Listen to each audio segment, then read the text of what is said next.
Good evening, Rahul, and good evening to my fellow panelists, all of whom, and I include Sanju in there, are experts. I speak as a layman.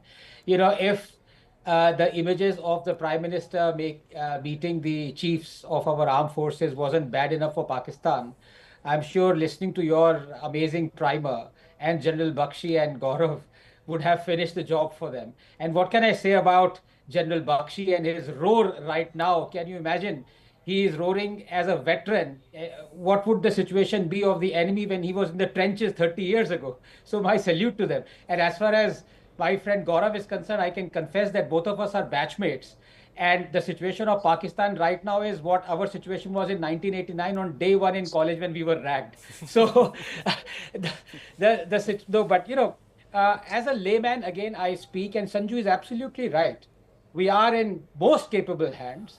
And can I also praise one amazing Bharat Ratna, literally, Dr. Kalam, because in 1994, he Yes. identified our lacuna. He said that 70% of our defense expenditure is on arms that we import.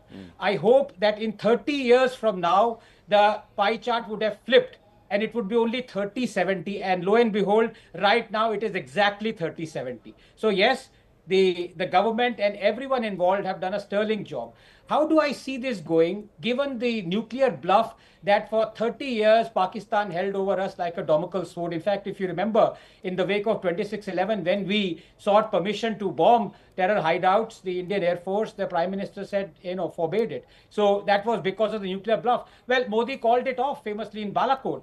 Having said that, Pakistan is a cornered rat, and we always vary of someone who's got nothing to lose because they cannot win a conventional war. So my hunch right now is that yes, we have great weapons, but our greatest weapon, as the greatest weapon of any nation, is moral rectitude. Yes. We will go into this war with our heads held high that we are undertaking a moral and just war. I think we're going to take out all terror targets. That includes Dawood's den in Karachi, that includes Hafiz Saeed. We are not going to just limit ourselves to Kashmir or Pakistan occupied Kashmir. So this time it's going to be no holds barred.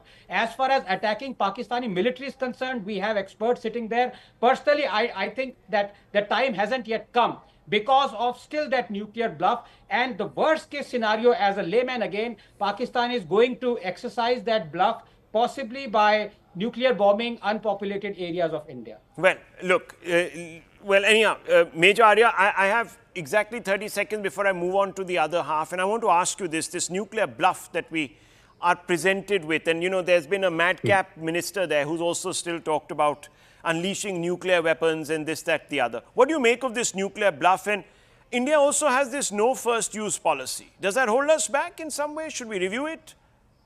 Absolutely, we should get rid of it. But as far as Pakistan's nuclear threats are concerned, just see who are the people making it. There is one minister of railways, some minister of water, some minister of food supplies.